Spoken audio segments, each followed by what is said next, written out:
ملخص الماتش بالنسبه لي. بص محمد الشناوي هنا حارس مصر الاول طالع على الانفراد اللي هو متجنح واللي هو صعب، فاتح رجليه اوسع من نفق شبرا، عربيه نقل تعدي من بين رجله عادي جدا، فبيجي فيك الجول الاول من هجمه واحده. صح، هي بسهوله خالص الشناوي يصدها، يعني لو عايز يصدها.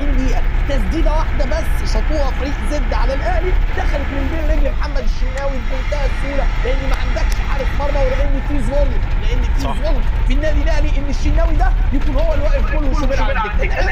علي لطفي اللي هو كان حارس النادي الاهلي، حارس عادي بالمناسبه، مش حارس سوبر ولا حاجه، بس الحارس العادي يقدر يعمل تصديات اكتر من محمد الشناوي. الشناوي اي كوره بتجيله وتخش فيه جول.